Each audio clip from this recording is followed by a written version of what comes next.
Hello there, I hope everyone is well. If you're watching for the first time, my name is Daniela Bleckner. I'm an author, book journey mentor, founder of a company called Conscious Dreams Publishing.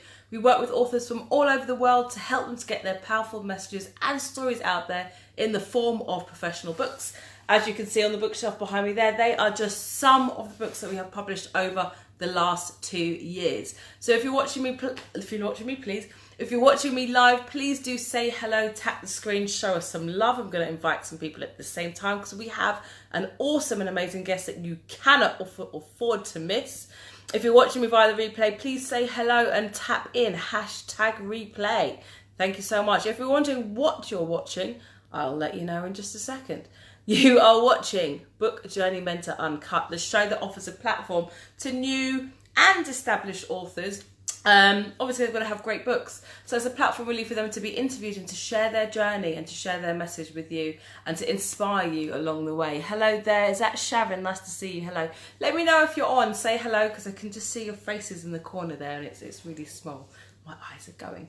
It's also a platform to learn about the publishing process as well. So I interview experts from the industry. They might be book publishing experts or book marketing experts. I meant PR, people in PR, editors, typesetters. I've interviewed some of my illustrators live as well. So please do tune in. If you know anyone who's thinking about writing a book or wants to publish a book, tell them to tune in to Book Journey Mentor Uncut.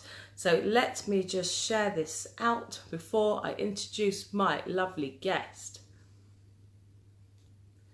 Okay, there you go. Hello, Abigail. Nice to see you. Hello, Sharon. Sharon, can you see a book on your shelf there? Blossom Tree. One of our the covers that we love all the covers, but one that my special guest has pointed out as one of her favourites on the shelf today. So there you go, Sharon. Who am I interviewing today? Can I see some love and some hearts going up the screen before I introduce my awesome and amazing guest? Back in January, I had the theme of the month, and that was to interview young authors. As you might know, our youngest author is just 13 years old. She wrote an 84,000 word sci-fi novel called Unbreakable. So she was first on the list. And now we have a 12-year-old author, two-time author, who I actually interviewed when she was first 10 years old. So that's 2 years old. Sharon says she loves her cover too. Her name is Inspiring Vanessa. She is a two-time author, motivational speaker, YouTuber, and she is just an amazing, amazing young woman. So please show her some love. We're going to be speaking about her 2 books. First was Vanessa's book of quotes, as well as the 5 secrets to public speaking success. So please show her some love as she comes into the studio. Hey! How are you doing? I'm good, thank you. Hello, everybody. Hello, everyone. Surprise. Surprise. Please do share this out, invite your followers. She's very inspirational and there's a lot that we can learn in this short time that we have with her. Yes. So, obviously, the last time I saw you, you were 10. Yeah. So that was 2 years ago. A long time ago. A long time ago. What's happened in those 2 years? A lot has happened. Yes. In this when I turned from 10 to 11, we started to do more international speaking gigs, which was super exciting because my mum and I love to travel. We adore travelling. Just exploring new parts of the world is one of the most exciting parts. I mean, the least exciting part is staying on the plane because I cannot sleep on planes. You don't sleep on planes? I can't sleep on planes. It's so uncomfortable for me. But it was absolutely amazing because I got to speak in places like Slovakia. I got sent there to speak in front of 1,000 people, which was incredible experience. Stop there. You are 12 and you spoke in front of 1,000 people. Yes. We work with people who are quivering sometimes in front of 10 people. It must be really nerve-wracking. How did you deal with that? Well, I feel like it's not another pile of pressure, but it's also you're more conscious about it because they don't speak the same language as you do, so they had translators as well, so you would need to speak a little bit slower sometimes, but they had headphones, so there was a translator in this little cool booth, and people could wear it if they wanted to understand, but some people could speak English or understand English as well, so people could listen to my speech. It was a whole new experience for me. I thought that I had to speak super slowly so that the translator can pick up everything that I say, but they were saying it so fine, and I was like, wow, you really are an incredible translator. But I also got to speak in Malaysia and Bali, and in a couple of weeks' time, I'll be speaking in Dubai at a school. So I'm really excited. You're speaking in Dubai next week, aren't you? Yeah. Give me 5 on that one. That's absolutely fantastic. You know, one of our authors is from Dubai. I think you know her, don't you? Yeah, Rebecca. Give her a shout out. Rebecca Morgan. Hello. Her book is also on the shelf. It launched on Mother's Day. Over here. Do you want to grab it there? She hasn't done her Facebook Live. She'll do a blog. But this is her book. Alana Loses a Tooth. Check it out. She did the first book, which is Mummy, I Love Your Hair. The first in the Alana Morgan series. Little sneak peek. Just a sneak peek. So if Fayomi says, lovely to see you both. Little girl with talents, you inspired me from afar. Thank you. Hello, Danny. Hello, Mame. Nice to see you. So let's start with Vanessa's book of quotes. Look at this. Her own quote book. What inspired you to write this book? Well, a lot of people don't actually know this. So my 5 Secrets Public Speaking Success book was published first. That was the first book that I have ever published. But the first one that I had ever written was Vanessa's book of quotes. But we wanted it to be like a small book, so a small book that you get like those cool shops. The ones that you get like from Oliver Bonus or something like that, when you have the really small ones. But we wanted to find like a self-publishing or like just a publishing thing, but we couldn't find anything or make a decent profit out of it. So we were like, if we're going to be looking for this for a pretty long time, we might as well have something else to come up for people to read or not listen to, but people to read and understand more about what I do. So mum was like, oh, why don't you do a book about public speaking? So I was like, that is a great idea. So I was spending about half an hour every single day before school in primary school writing the book. It's not that thick as some of the other books you might see on the conscious student shelf. It's thin, it's a very quick read, which is great. Yeah, so that's kind of how the public speaking one came along, and then the Vanessa's book of quotes, which is thicker, which I was super proud of, which is thicker, and then we posted that. Why do I keep saying posted? And then we published that afterwards, because we were like, let's just post it out there, let's just publish it out there, get it out there. Let's just publish it out there. We don't really need to wait for it. People can see it. So yeah. Well, it's beautifully written. I'm looking at this from a publisher's point of view, and I'm looking at the quality of the paper. Look at that, it's lovely. So why did you want to write a book of quotes, and what is it? How did you want your reader to feel? Well, I always had loved writing. I still love writing now. Like in primary school, I'd write so many stories because we would have a literature lesson, and we would just write stories. That was like my favourite part of like the whole entire school week or school day. So I've always loved like doing writing. I always loved doing poems, and then I think in year 6 or like in the middle of my transition from year 6 to year 7, I kind of started making quotes, and it was a bit of a random thing because I was like, why would you want to make a quote that makes people feel like, I didn't understand it. How can a couple of words or a phrase makes someone feel something? But obviously now that I kind of understand the whole world of quotations and stuff, I can obviously see how much of an impact it can make. So I started making these 30 quotes in the book, and they're supposed to make you feel happy and uplifted and make you believe that anything is possible. Ooh, I love that. So when we did that, I was like, but I want to make it different to other quote books. Not only obviously it's a bigger book than maybe other quote books you might see in a normal shop, but they all have the meanings of the quote, and some people, well for me, I will always read a quote and understand what it means straight away. Yeah. But for some people, they might not understand the meaning of it, and I feel like explaining what it means to them makes more of an impact, that they understand kind of the backstory behind the quote. So that's why it's kind of different to other quote books out there, because they all have meanings of it. So there are 30 quotes with 30 different meanings. If you want to hear 3 of the quotes, show us some love, show us some hearts. Tell us what you think of Vanessa's book so far. Are you going to get it? I'm going to read, here we go. I'm going to read my first. Life is like a flower, so try and keep those petals on. Then she's got the meaning. So there's a lovely picture there with the quote and her hashtag inspiring Vanessa. Thanks for the love. And then she says, I made this quote because I wanted to remind people that they only have one life. The reason why I compared life to a flower is because all the petals of a flower is each stage of life. Once a petal falls, you can connect that back to a flower, which means you can never be in that stage of life again. Use your life because you only have one life. I wrote this and when you I was came much up with younger. that? If I write it now, it would be much more improved, but yeah. That's brilliant. No, it doesn't need to be improved. That's just perfect. It just makes so much sense. Thank you. So what made you think of that? Well, in primary school, whenever it rained outside, which it usually does here in England, so whenever it rained, we would do something called wet play. So you would be inside of the classroom and you would just do anything you wanted, which was like the best time. So in primary school, we would like want it to rain so that we can like do colouring or everything. So I think someone had like these golden or like metallic pens, and I was like, oh, can I use them? Or maybe I think I had them, and I just had this scrap piece of paper, and I wrote life is like a flower to try and keep those petals on. Wow. And I remember writing the petals the wrong way around. My mum was like, do you know that's not how you spell it?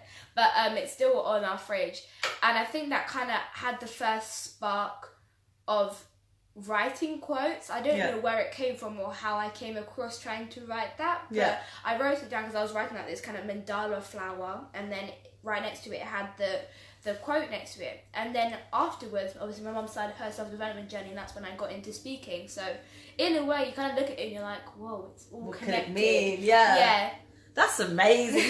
She is just 12 years old and she's thinking on this deep level. You can look at one thing and take inspiration from it, and that's why I love nature as well. You can compare a lot of nature to how we are in life and things that we learn. So Mikkel is watching. Hello, nice to see you. So Mikkel's our 13-year-old author who's part of our children's theme month. So it's just amazing to be around so many talented young people, but not just talented, but proactive and doing something about it. So I love that as well. She says, I can't believe I lost my position as the youngest conscious dreams publisher. No, you haven't. Vanessa's published through herself. So you are the youngest conscious dreams publisher, don't worry. But Vanessa is the youngest publisher. Actually, I interviewed a 10-year-old author as well. Shall we? Okay, I've got two more of my favourites. Can you read that one for me? Right. Just if you save that happy page. Okay. So here's my other favourite quote. So this is what it looks like.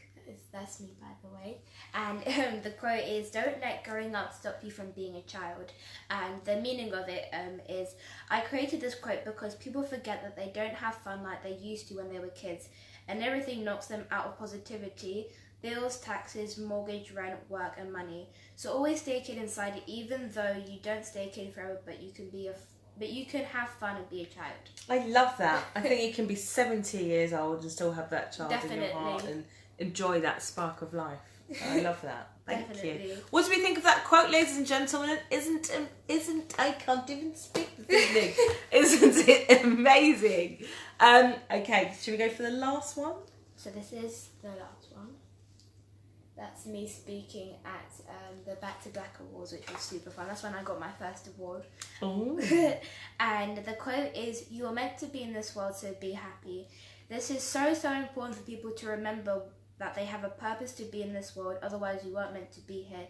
And that's not true. You have a reason to be on this earth, but you can only get to your best self only if you're happy. So please be happy because you have a purpose to live by. That is beautiful. I'm sure many people are inspired through reading your quotes, and I hope that the aim of it is, I think anyway, is to feel uplifted, because there's times where people may feel a bit doubtful about what they're doing in life. Definitely. Why do you love helping people? It just makes me feel really happy. Like, I'll always want to help someone just because I want to. In a way, there's not really like a reason why you would want to help. You just do it automatically in a way, and it just makes you feel like you're making some kind of help to their day, because you never know what anyone is going through. So maybe that simple smile on someone who might seem sad on the bus, or helping someone to go into healthcare and stuff like that. But I never really liked the whole the blood and the illness, the whole thing. So I never really was interested in that kind of stuff, but I always knew that I wanted to do something. Okay, fantastic. So if you missed that, Vanessa was just saying that she'd always loved to help people. What was the last thing you said just now?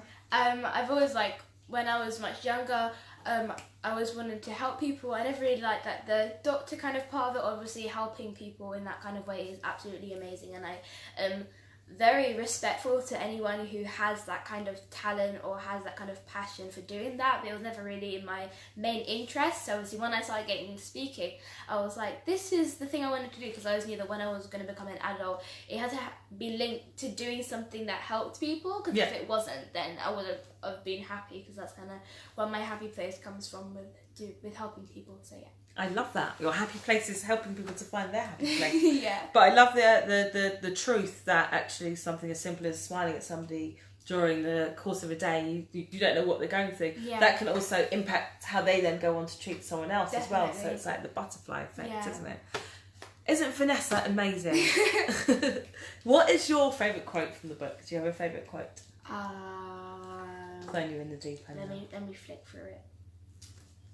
If you have any questions for Inspiring Vanessa, please do throw them up. Show us some love. Share this out. Invite your followers. Let people know about the amazing Inspiring Vanessa. Her book is, well, she's got 2 books. The 5 Secrets to Public Speaking Success. And then she's got another one, Vanessa's Book of Quotes. She has her own quotation book. 2-time author, inspirational international speaker, award winner, and YouTuber. You're a YouTuber as well, aren't you? I need to get my head around all that stuff. So Vanessa is just finding her favourite quote from her book, Vanessa's.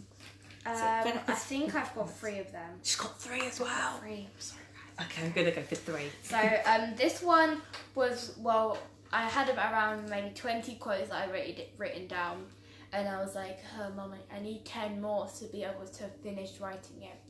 So we were like, oh, what is it? And I don't know where it came from. It just suddenly came up, and I was like, Mum, did you ever think that the word if, I-F, means I fear? And I was like, yeah, it just came out of nowhere, and I was like, this is a conspiracy theory. So I kind of thought about it more, and I kind of realised that it had more of a meaning to it, and I thought it would be a cool quote to, like an interesting quote or a fascinating quote that people can read and maybe understand it. Yeah. So the more you think about it, the more it kind of makes sense. So this is the meaning of it. Do you know when people make excuses like, what if there's zombie apocalypse, or what if I get robbed, or what if I have a car crash, and the word they use is if. But have you ever wondered what if stands for? Well, it stands for I fear, because they're so scared that these things are going to happen to them. That's powerful. Wow. And that just came to you just while you were thinking about the word if. I don't know. I think someone might have been saying it on stage. I don't know. I don't exactly know when I thought about it. It was probably at an event, because being obviously in that environment, things just come to you and it's really helpful. Yeah. But it kind of just came to me, and I was like, I should write this down. I quickly wrote it down. My mum was like, that makes sense, and I was like, it makes sense. And I was like, how does this work? So yeah, it was a really cool quote to come up with. I definitely think it's amazing. One of my favourites. Does anyone else want to hear any more quotes? Let us know. Show us some love. Show us some hearts if you want to hear some more quotes from the Inspiring Vanessa. I do. Go on. Well, this is the next one, which is, well, I can't actually read it right now. It's a diamond. Do you want me to read it? Yeah. It says, you're a diamond, they can't break you. So that is a lovely picture of a diamond, which I put down myself. As Danny just said, the quote is, you're a diamond, they can't break you. I was actually inspired by Eric Thomas by this quote, and why I created it is because some people get hurt of all the negativity of haters and take it too far. Yeah. But actually, everyone will get haters, but they can't break you. They can hurt you because they're probably jealous of you having the life you love.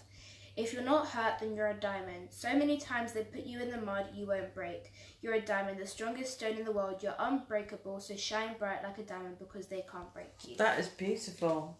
Shine bright like a diamond because they can't break you. I love that. Quoted by Rihanna, the singer. Oh, Rihanna. Inspirational. Okay, what's your third one? The third one, I just had it and it disappeared.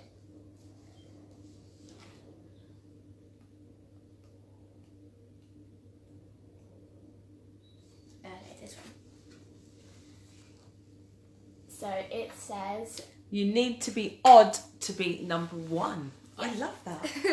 So the quote is, you need to be odd to be number one, and the meaning is, this quote is like, if you know what the words in capital mean, you'll get this.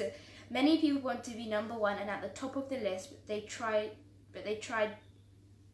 I don't know how I say that. Many people want to be number one at the top of the list, but they try different hard. Okay, too hard maybe. Yeah. Sorry. Sorry. They try too hard to be perfect, but really nobody's perfect, and the people who are on the top are different. They're odd, and my eyes are going so weird. For the whole entire day, I haven't been reading anything. The people. Sorry. But really nobody's perfect, and the people who are on the top are different and are odd. Those people always remember because they stand out to everyone else. If you look at it this way, 1 is an odd number. So if you want to be number 1, you need to be odd. Oh, are you odd, Vanessa? Little bit. I'm a little bit odd as well, I think. Who's odd? Show us some love. If you're odd, just type in, just let us know. Be honest. Just type in, I am odd. Great. So those are your 3 favourite quotes? Yeah, probably. Yeah. Otherwise, they're all pretty much my favourite. I always really enjoy Well, we want them to buy the book, so we can't read. You've had enough quotes, people. We had about 6 shares. So yes, 6 that's shares. A sneak peek, that's what you guys get. Exactly, sneak peek, no more. So who do you have a favourite quote of somebody, like a well-known person, or? I think it was from Oscar Wilde, and it was, be yourself because everybody else is taken, or something like that. And I really, really liked the quote because I was like, it makes so much sense because everyone is already their own personality, so why would you want to be completely identical to somebody else? And the more you think about it, obviously it's like this like advice or this quote can make such an impact. So I felt that's always been like one of my top favourite quotes, but otherwise I see quotes every single day and I'm like, wow. However you came up with that, I give it all to you because it was absolutely amazing. So whenever I read quotes, I'm like, yeah, this is really good. So makes you think differently, doesn't it? Yeah, it definitely makes you think a whole lot differently and think about how that quote can go the extra mile, whatever. So otherwise, that's probably my favourite one. Yeah. Because I think there's so many people who are always trying to, and whether they're children or adults, who are trying to be like someone else, they're always comparing themselves to somebody else, and they never actually truly be who they are. So I think that's a really important and powerful quote as well. Thank you. So, talk to us about, well, first of all, before we get into that, do people, obviously I see you as a role model for young people and for adults as well. Definitely for a lot of people who I know who want to be authors and are too afraid to take that leap. Vanessa's 12 years old and has got 2 books out. So do you think people see you as a role model, or people your age, do they treat you normally, or how is that? I think everyone treats me normally, yeah. I think everyone treats me like a normal kid. Yeah. I mean, some people will sometimes look in the requests, like I always look at my requests on my Instagram messages, that some people be like, have 36 requests on their Instagram, they never look at it. So, but I always look at it for some reason. I just like to look at it because I like to read messages that people kind of send to me, maybe they're asking for advice, something like that. So people will sometimes often message me, oh my god, it will be amazing if you could message me back or something. But the thing is, I always remember myself messaging like my idols, so it's almost really weird to think, like, it's important if I message you, like if someone who I really love messaged me. So it's kind of going through that realization that people do look up to you. Yeah. It's kind of like, oh, when did that happen? So obviously you kind of need to get used to it in a way, but I don't really think about it that much. It kind of just amazes me that people look up to me even though I'm just that normal ordinary person. So yeah, I remember I think someone tried to message my mum through Facebook saying if they could come from like Canada or America to come and meet me, and I was like, oh wow. And I was like, wait, what? You're gonna travel all the way from Canada or America to England to meet me? And I was like why? Why? So it kind of goes, that realization point does happen. I think it just takes a while for people to understand. Oh. But I think you're still quite grounded though. I think it's the work that you do and the way you present yourself as well that makes you a role model, someone who people look up to, but also you're not, you know, I'm this, you know, you're very much Vanessa still, and that's good. We want to keep that. So talk to us about the 5 secrets to public speaking success. What inspired you to write that? Well, as I said before, my mum was the person who came up with the idea, so thank you, Mum. Thank you, Mum. It wouldn't have been made if my mum didn't have that really great idea. So obviously, when we were trying to figure out how to publish the Vanessa's book of quotes, and was like, oh, you could talk about like a journey through speaking or something, and I was like, that's a pretty good idea. So I started to think about it more, started writing down like the different chapters of it and stuff like that. And I was like, but I can also tell them about like confidence and how that impacts you as well. So it kind of all came along, and obviously, as I said before, the journey of writing it was super cool because I was in primary school at the time when I wrote this, and I basically woke up the normal time, but I was like straight away half an hour in the morning writing whatever came to my head, because obviously your mind is fresh when you first wake up, because if you do it at the end of the day, everything's buzzing through your head about what you're going to do tomorrow. So the minute you wake up, it's just new fresh ideas. There have been points where I was like, Mum, I don't know what else to write, but like I'm only on the 3rd chapter and I've got to know what ideas going around. But they do eventually come. So I think that journey of creating the book was a really great experience in learning how you make it. But obviously, if you wanted to write a book like Harry Potter or something, I don't even know the first step to writing something that is so big. Like, ask Mikkel. you need 5 people to read through it and make sure that all the grammar, just having that book so thick, I just it's almost like, how much time does it take you to write this, or like how many ideas need to be buzzing around your head to writing like this 300-page book, and I'm just here with like a very thin book. So it always is very inspirational to see other people who really put the time and effort into making this big bulky book. It's just shocking. Amazing. Thank you. It's always quality, not quantity. You know, definitely. I think with Mikkel, she wrote the 84,000 words. She said she wrote it in 6 weeks. Listen, I've been writing the children's book. It did not take me 6 weeks to write, and it is probably it's way less than half of what she wrote. So I don't know how she did it. 6 weeks. 6 weeks during the summer holidays because she was bored, she said. You two should connect. That's true talent right there. If you're watching right now, that is true talent right there. Wow. True talent. 6 weeks because I was bored. We'd never know what that would turn into. Exactly. 84,000 words. But I think with your book, you've got just the right information in here as well. I think it's quite for busy people, so they don't necessarily want to be reading a really big, thick book. Because I always kind of get put off by seeing really thick book. Like if it's like maybe that thing, like David Valiant books or Roald Dahl books, I'll read the whole thing like that. But if it's like a normal book that is like this on the shelf or something, that's like an encyclopedia. I probably wouldn't read it, but that's just because I think I would have.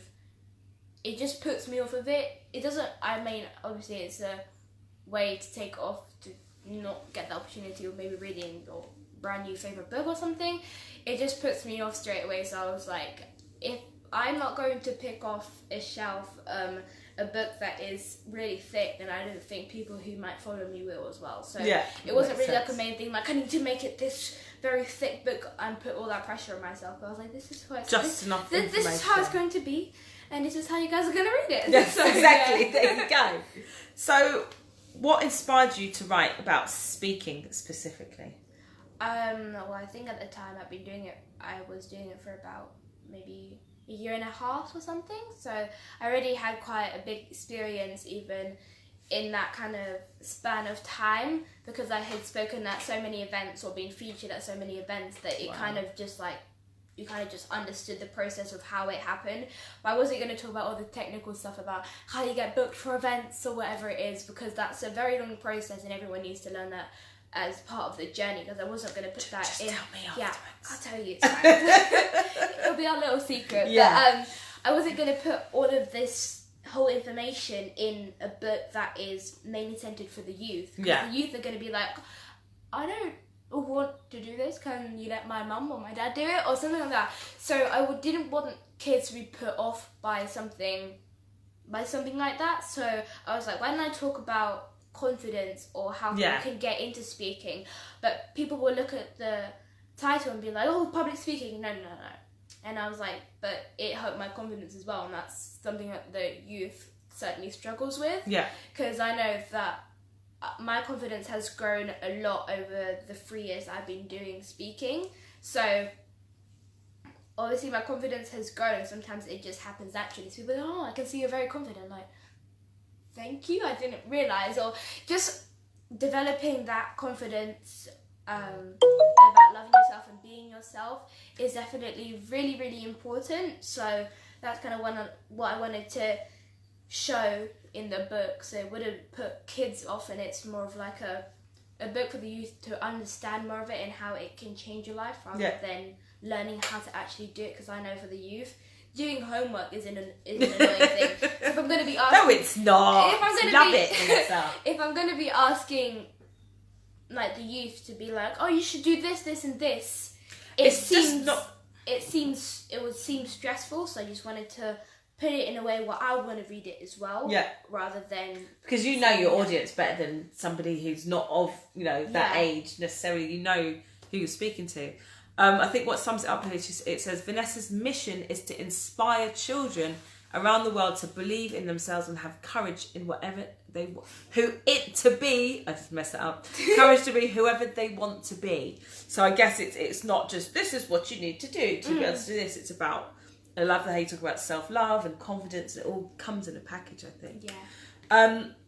So if you said you've been featured, you've done quite a lot of speaking. So when did you start speaking? Because the first time I saw you, I think, was somebody had filmed you and it was a Facebook Live, and you were at an event and you were talking about wanting to publish your book of quotes. Were you about 8 then? When was your I started speaking when I was 9, so maybe it was like in around June or June.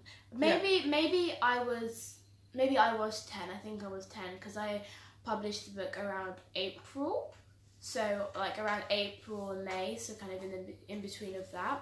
So I think I was 10. So I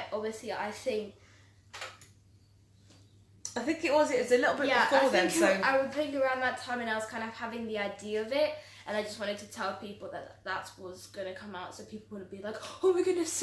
So it kind of leading up to it, and then they see it and then they can read it or whatever that I remember seeing that and just thinking, this girl is amazing, she's going to be great. And I'm pretty sure it was around 9, 10, and I think a year later I interviewed them and I was like, yes, she's brilliant.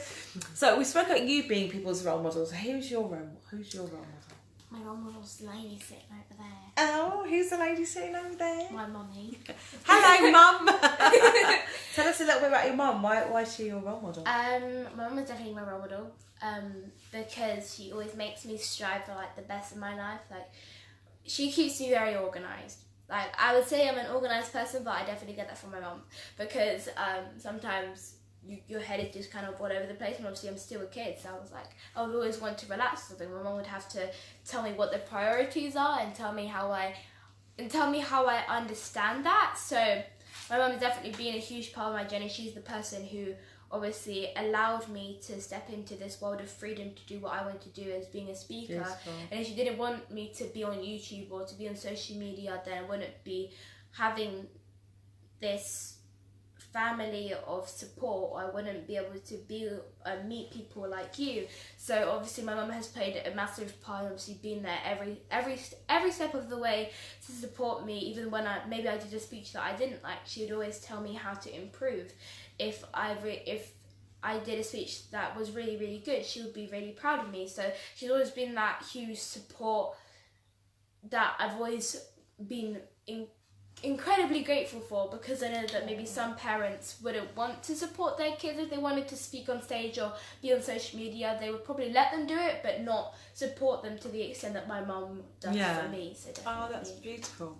And obviously I saw you last Saturday, didn't I? Yes. At Ros Thornton's Amazing Women event. And you nominated your mum for Best Mothers Award. Yes, I did. Should we say hello to Mum? Do you want to come on for a minute? Right, Veronica is going to come on and say hello. Janetti says, wow, 9 years old. Way to go, Mum. I love the way you said my mum allows me to respect. She said, this is Vanessa's mum. Hi, everyone. So, tell us. This is my mum. Yes. This is my mum. Tell us what. The awards were actually amazing. So well done to Rose if she's watching the replay, maybe. Yeah. And then I was gonna say, when you were talking about the odd quotes and stuff, and then Rose has that mad. Everybody is mad. Yeah. So are you mad? So what she says, making a difference. So all the incredible women, they were there. It was phenomenal. It was really, really, amazing. Hello, Jeanette. Hello. And so I was a finalist for Amazing Mum Award. So that was really incredible. So I was a runner-up. I was in second place because the award went to incredible mum, that she well deserved it because she's gone through so much and she is amazing. And we've connected now. Bonnie. Yes. It's really lovely. She was amazing, and she really deserved it to what she's gone through. Sometimes you're always thinking like, oh yeah, I could have won that, but you always see what people I haven't gone through as much as she did. Yeah, it's like how much she's gone through. So I'm always saying that always goes, and that other people visit to, I will always have my first number one mum's award, but it was lovely to actually be nominated and like recognized for something that you do. It must have been. Was nice. And it's a really beautiful ode that you gave to your mother when they read it out as well. I think that's so lovely. Got me crying. I had a little bit of a tear as well. I did. Yeah. Moving on. So thank you very much, Veronica. How's your head, mummy? Bursting right. Ooh. Oh. I don't get that. How is your head, mummy? I don't get that. I was reading it and I was like, maybe it's like pride. Proud. Yeah, really, really proud. Yeah, she must be proud. It must be really super proud. It's been long. I mean, I'm saying long. It's been short 3 years. But hard work, and obviously everything is starting to pay off as well. And about the book, that when you wrote it, we were both actually on the London Live on TV. Oh wow! Yeah, that was the first time she was interviewed as a first one of the youngest motivational speakers in UK. Wow! Publishing her first book. Yeah. Gosh. So do you ever get nervous then? Yeah. Bursting with pride. Yeah. You got that, yeah. So do you ever get nervous, Vanessa?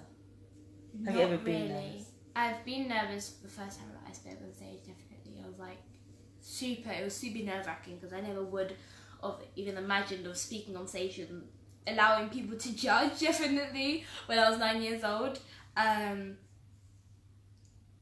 don't really think I get nervous. Maybe if it's like a super big gig that I know how much I can make an impact, like if it's more of a wider audience, maybe I'll have a couple of nerves here and there, but I know how nerves can get over me. Like I've been nervous before in like a certain speech, and it didn't turn out the way that I wanted to, so that's why I never really memorized speeches and always write points for it, because I know that the minute I step on that stage, my head will go blank, or I will be so stressed about making it word by word, it just won't sound like it's flowing. So I always comes from your head and not from your heart. So I always make sure that I don't feel nervous, or I don't feel stressed out when I do a speech, because otherwise it will kind of take away the whole flair of the speeches, and that's what people are not really looking for. Yeah. So I don't really get nervous, but unless it's like a wider audience, then sometimes I will. But I wouldn't be like at the extent of being like, I can't do it. I'm not gonna go on stage. So I think I know one time you got quite scared, and I kind of pushed you out of your comfort zone. When was that? Tell the audience. When was that? That was at TEDx, and we went to... Hold on, stop there. Did you hear? She said she has spoken at TEDx. TEDx. Do you know what TEDx is? Can you explain for people what TEDx is? So, TEDx is basically, it's like the French art? Yeah. It's like a huge public speaking forum. Yeah, and people have them in different locations. So we went to TEDx Royal Tunbridge, Wales, and I didn't do a full actual speech, like the half an hour or 45-minute speech that they did, but they were like, we're doing like a slot for 7 speakers, I think, so the first people can speak on stage for 1 minute about something called behind the scars? Yeah, No, behind I forgot. What was it behind? It was like under the veil, under the covers. No. Under the curtain. I've got no idea. We'll look it up and let you know. No, beneath the surface. That's what it is. Beneath the surface. So it was all about beneath the surface. So I talked about the mass of perfection, but the mask of perfection. And at first I was like, I don't want to do it. Like, there are too many people and I'm not prepared. Like, if I'm not prepared, then I'll feel like I don't want to do it. And I was like really, really nervous. I feel like that was like the time that I've felt the most nervous since I did my first speech. Yeah. 3 years ago. So I think it was like very nerve-wracking because I knew this is TEDx, and I was like, if I ever wanted to do an actual TED talk, I would really want to do it. I would want to do it properly. Yeah. So I remember just shaking when I was on the microphone, and obviously it was 1 minute, and I was like, well, I was spoken for like an hour before, so I was like, this is not going to work out very well. And they had a timer as well, so they would literally cut you off. Oh no, so it's even more nerve-wracking. So I was like, if I get cut off, it's going to look really awkward, and I was like shaking, and the microphone was like over here, and I'm supposed to be over here. So I do remember being very shaky, which I remember being like that on like the first 2 speeches that I ever did. So definitely having that flashback was kind of like 1,500 people, TEDx, 12 years old. That's amazing. But you know what? I think nerves are a good thing, because even sometimes before I do my Facebook lives, I have this feeling of nervousness behind. And I've done it so many times, or speaking. Just speaking at an event sometimes, and they serve you to kind of push you forward a bit more. So it's not a bad thing. It's always a good thing, I think, as long as you've got that beneath the surface. And I like that you talk about not having to remember everything word for word. And whenever we do our speaking workshops with Simone, actually, it's not about having everything written down. It's about having those main points so that you can just speak from your heart and it will come naturally. So how was it in the end? Was it good? People were saying, you did really well, but obviously you always gonna have that self-criticism, so I was like, it didn't turn out the way I wanted. And for like the first time, for the first time, I was like, Mum, do you think I can like sneakily read something off my phone? Because I had never read a speech off my phone or a piece of paper before. I've always memorized speeches. Yeah. So I was at that point of nervousness to be like, well, if I do go on stage, then then I need to have my phone to read it off with it, or because I just wasn't prepared, and I always had that kind of fear of not being prepared, and I just don't like it. So, but remember as well, though, not everybody, what you know has gone wrong, or what you see as being wrong. Nobody knows. No one has a clue what you've written or what you're supposed to know. They just accept what you give, what you put out there. So Janetti says, but you got up and spoke. Fear and doubt drowns you out. I like that. Fear and doubt drowns you out. You swam, girly, and did it well. Keep going. I meant fear. Okay, lovely. Thank you. So, can you give the audience 2 top tips to public speaking success? Or just give them your first one, because we want them to... There's 5 tips in here. We can't be giving them all out. 5 chapters. Yes. 2 main tips. There's so many pieces of advice. Just give us one. What's your top tip? I'll do one to start off, to kind of get that kickstart doing if you want to really do speaking. And then I'll talk about one that kind of is an element that you need to have in the journey of growing a speaking career. So the first one, if you want to get started with it, you need to have a social media platform. It doesn't matter if it's on Instagram, if it's on Facebook, or if it's on Twitter, or anything like that, or even it may be a YouTube channel. You literally need to make sure that you have a platform and post content that is inspirational and basically is promoting how you speak naturally to the camera, or how you tell people, or people can see that you are a speaker through watching your videos or anything. So people will start to understand, oh, this person does inspirational videos, I'm going to start following them, and eventually your platform will grow like that, because I was doing quotes, so that's my theme. So people know that when they repost a quote of mine, if it has bright colours, that's my kind of so branding. Brand, So obviously it started to grow from there, because people are like, oh, she's doing quotes and also doing this. This makes sense because she's a motivational speaker. So kind of post content that relates to it. Don't post something that's completely out or random. And then to have that element to really go through doing speaking. The speaking industry can be very hard, and it can, like any industry, can be really hard. If you're going to go into the modelling industry, if you want to go into acting industry, it is very, very hard. Like, it is very, not in a way strict, but you need to have tough that world. It's tough, because you need to kind of get into that, kind of group to be able to get invited, things like that. So it's very important to always make sure that you keep going, even if it feels like that you're not getting booked for any gigs, or even if it feels like people aren't enjoying your videos or your speeches anymore. You always need to keep going, because you never know when that person's going to send you to this place to do a speech, and you can impact so many people. You can meet your future best friends, you can meet business partners, or whatever it is. It's really, really important to always keep going, because it does get really hard sometimes, because obviously the speaking industry, you definitely need to understand the tactics of being a speaker, but as long as you keep going, you'll meet lots of people who'll make a really big difference, whether it's for the negative reasons or for the positive reasons. It will still definitely make a difference. So always make sure that you keep going. That's very positive. So keep going, but also I love the fact you spoke about sometimes we may run into challenges, but sometimes those challenges are what shape us and what make us. Definitely. Yeah, definitely. Thank you, Janetti. Platform content. Oh no, I can't even comment.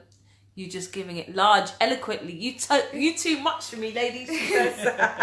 You should come. You should come and be a speaker at the Power of Your Story. Actually, we'll talk.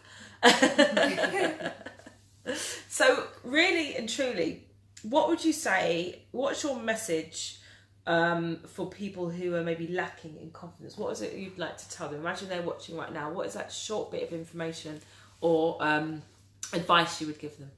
Body language. And I say there's a lot of things, but I will always keep saying it because it's really important.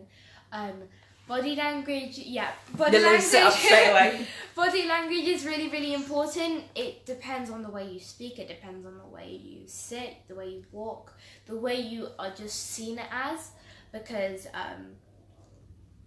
definitely the more you start acting like a confident person, the more you will start feeling like one, you will start becoming that. Because it's the same when you surround yourself with people. If you surround yourself with happy people, you will eventually start adapting that habit of being positive. If you're hanging around with negative people, you're going to start adapting that feeling, or that ego to become a negative person, or get into that habit of it. So it's really important to get into the habit of feeling confident and acting like a confident person, because people are going to see you like that, and the more people are going to be like, oh, you're really confident, you're going to start really feeling that about yourself, and then your self-worth grows, your self-love grows, obviously your self-confidence grows. So starting off with that body language and starting to act like you're a really confident person, the more you start to feel like that. Yes. So acting as if, and everything else will follow through, won't definitely. it? Yeah. And making sure that we're around positive people. And I haven't got any words. She's amazing. I'm sorry. Sorry? No.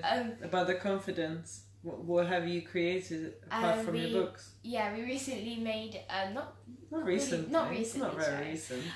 It just feels like recent. It feels like it was just yesterday. But okay. So we recently made why do I keep saying recently? You made. It's fine. We made a program, an online program which is called Confidence Accelerator. It's a 12-week online program here on Facebook, and basically it is, you get a video every single week. You'll get 12 videos in the whole week of the program, teaching you about how to grow your confidence. So we've got a really nice feedback from other young people who have went on the course with their parents as well.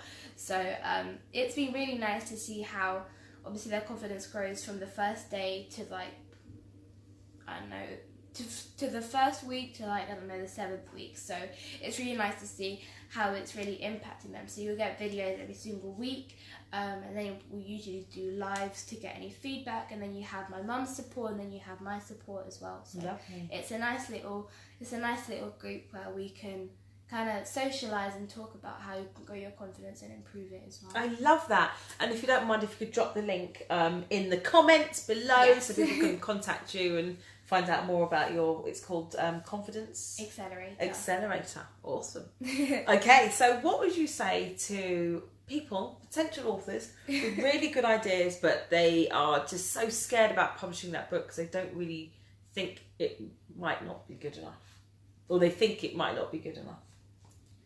You never really know what impact you're going to make. So as we're talking about doing speeches, if you don't like a speech, then somebody is going to feel touched like that, whether it's your best one or even your worst one. It's really, really important to just post it, or just post a picture, or post a video, or publish a book, or do anything, because you never know how that specific person's going to feel at the end.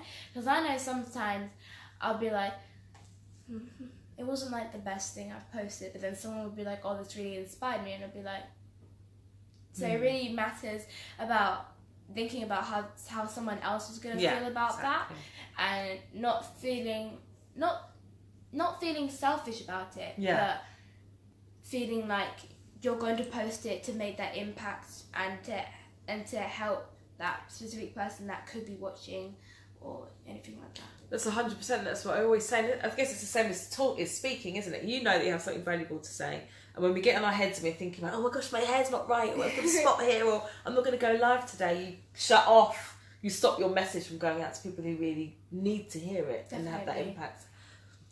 I'm sorry, Vanessa. Janetti says, "What are you feeding Vanessa? Whatever it is, I want some." All right, so we're going to play a quick game. So I want you to say the first thing that comes to your head. So which one do you prefer? Okay, TV or film? Both. I was going to say film. Right, we can both say it at the same time. We'll see if mum and daughter are similar. TV or film? TV. Film. Film or books? It depends. Film, because I'm not a visual person. Yep. Apples or pears? Apples. I hate pears. Sweets or chocolate? Chocolate. Chocolate. Good choice. Summer or winter? Summer. Yep. Songs or poems? Songs. Poems. Poems or quotes? Quotes. Yeah, okay, lovely. And actually, poems, because quotes can be like a poem. Quotes can be inside. Yeah, that's true, actually. Yes. She's smart. I technically think of She turned my question upside down. 2 in 1. 2 in 1, exactly. Awesome. All right, so what is next for Vanessa? You've told us now already about your Confidence Accelerator course that you're going to put in the link below. What else? What's next? And going to Dubai? Yeah, so... next week, actually. This time we're going to be at the airport. Yeah, which is crazy. We've been to Dubai for one day because we had like a one-day stopover, which was really fun when we were flying over to Bali. So we were there. I thought you were saying you flew there for one day and came back. Just for one day, it's nothing. So we went there for one day because we were like looking around a little bit, and then we obviously flew to Bali. So now we're gonna have our proper sightseeing experience in Dubai, which I'm super excited about. So that's kind of, I have a couple of radio interviews and podcasts which will be coming out in Dubai, which I'm going to be interviewed on, and then obviously I'm going to be speaking at a school in Dubai, which is really exciting because we're trying to branch out into speaking at schools to get close to the youth, obviously. Good idea. So there are stuff that is coming up, but I don't know if I can say it. Is it on the stump? I think that's enough for now. So really, I think people should follow you to find out what you're going to be doing. How can people contact you, and how can they buy your books? So both of my books are available on lulu.com. And they're also available on my website, which is www.inspiringvanessa.com. So you guys can just go into the little the little shop link, and then on my website, and then most of the books should come up where you're available to purchase them. And you guys can find me on all social medias at Inspiring Vanessa. I have a YouTube channel which is Inspiring Vanessa. You can find my Facebook page here, which is Inspiring Vanessa. On Instagram, Inspiring Vanessa, and on Twitter, it's InspiringV10, and LinkedIn. LinkedIn is Inspiring Vanessa. I keep forgetting that we have LinkedIn, but I don't know how it works. So what, I've just learned as well. so yeah, you can find me on LinkedIn as well, Vanessa. So that's pretty much where you guys can find me. And for the Confidence Accelerator, please DM me on Instagram or on Facebook, and then we can connect, hear further information, and then we'll get you onto the course as soon as possible. Isn't her call to action amazing? Isn't it? I'm just taking notes, yeah. Vanessa, it has been an absolute pleasure. Thank you so much. You've been amazing, Mum. Thank you. Thank you for having us. A beautifully intelligent and wise young girl who is inspiring many and will continue to inspire. So thank you. Thank you. Tune in next week for another episode of Book Journey Mentor Uncut, 7 p.m. GMT, 2 p.m. EST. See you there. Bye-bye. Oh.